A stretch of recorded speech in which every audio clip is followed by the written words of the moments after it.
Hey there YouTubers, Fairface with you today. Today we're going to be coming with you some skid plate action. So out of my own laziness, I bought a skid plate for the XT250 probably about a year and a half ago, and I never really put it on. So we're going to finally do that. And we'll talk about kind of the importance of a skid plate and why I should have one on and why I'm lucky I didn't break anything. But today I picked up a while ago, but an MSR skid plate for the Yamaha XT250. Admittedly, there's not a lot of options. Memory serves, I think I saw this and maybe one other option for the XT. So luckily that you have them out there. But this one seemed to be pretty good. But not a lot of videos out there on skid plates in general in the XT. But that's not a problem. We'll kind of go through that and hopefully have some fun. Hopefully not hurt myself or anything crazy. Alright, well, let's get to it. There's a CBS list. Oh, fuck! Woo! It's okay, I'm just laying down. You alright? Oh, yeah, I'm fine. Oh, shit. Oh. Chill. Oh. It's like...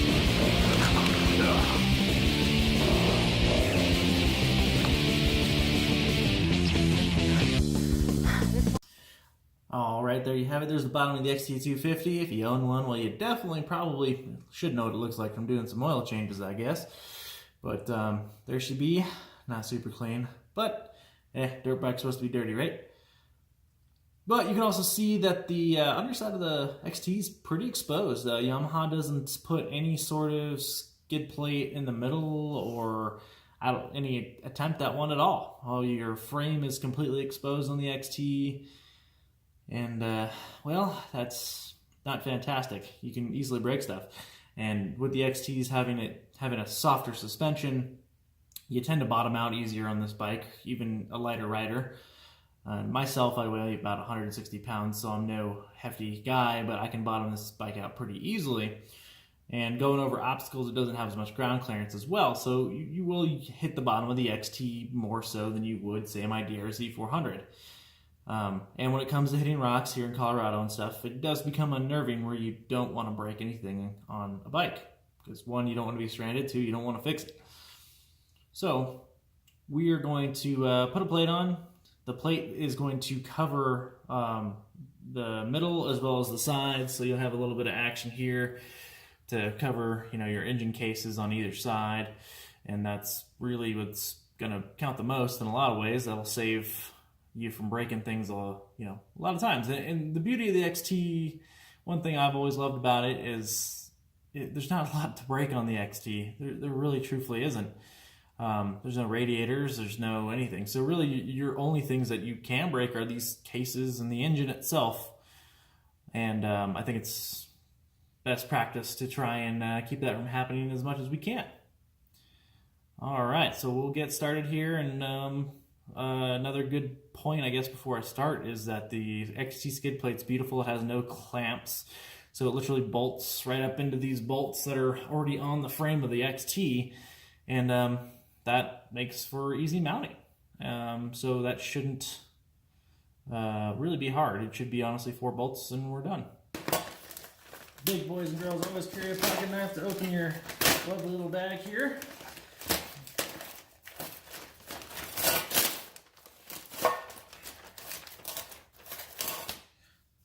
I really love this knife. This is a Benchmade out the front knife. A lot of fun if you're ever wanting to put some money into collecting knives. But beside the point, back to the skid plate.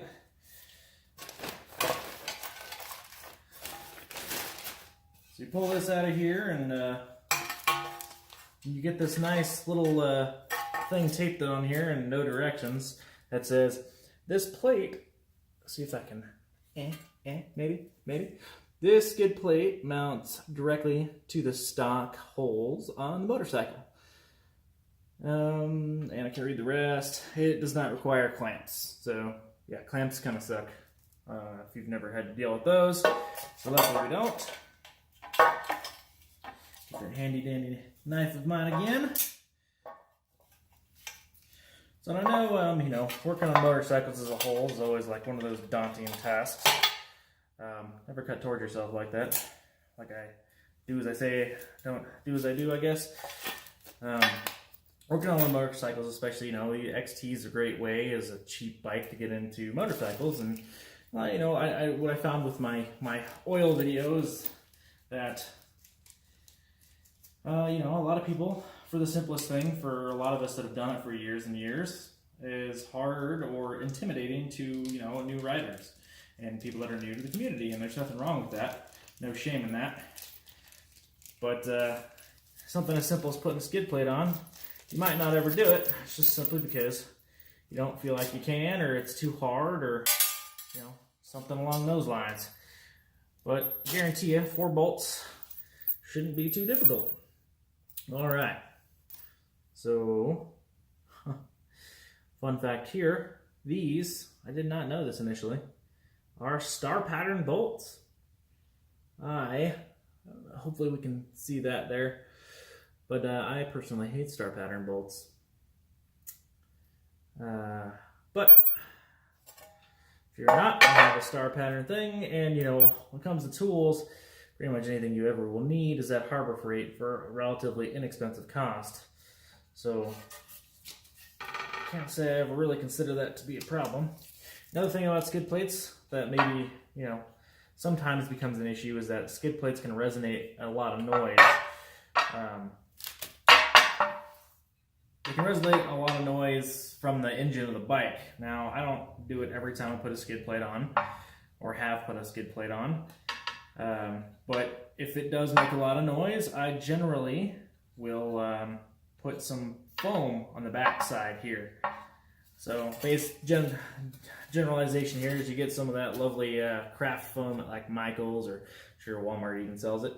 And basically you just make sure it's around the holes and stuff, and kind of you pat in. I usually glue it on to the skid plate, and that'll keep the plate from making a lot of noise. Some bikes it doesn't though, and I have a good feeling with this one, so I'm not going to bother with it until it becomes an issue. If it becomes an issue, we'll do another video and talk about it. Alright, so here we are with the correct tool here. Now, this isn't my favorite thing to use, but apparently I don't have a lot of star pattern either sockets or anything like that. But I do have this, which I did pick up actually from Harbor Freight. It's a Pittsburgh multi-tool dealio. Not great for everything, but I probably got this in a sale for $5, along with, they usually come in a 3-pack of both Allen wrenches that are metric and US standard.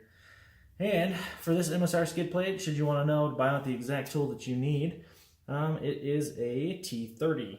So just mount that, goes up in there, and not a big deal. Cool.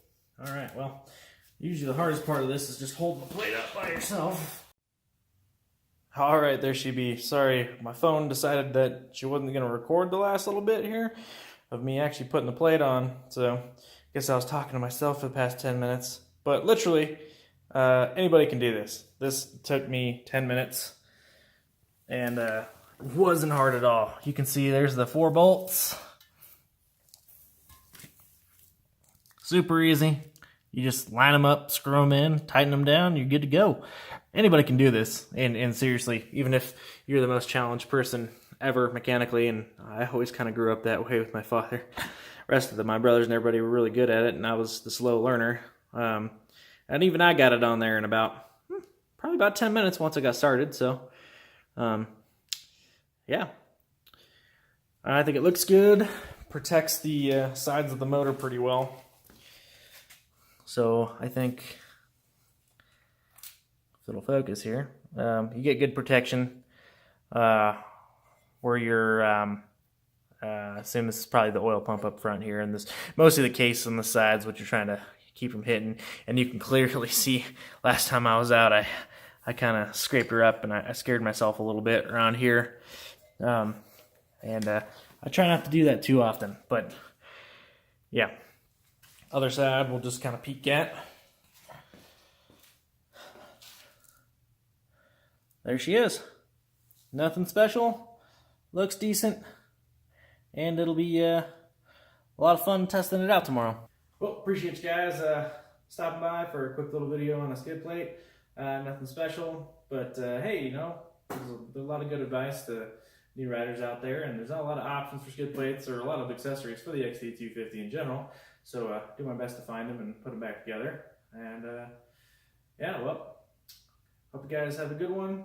Let me know what you thought in the comments below, and have a nice day.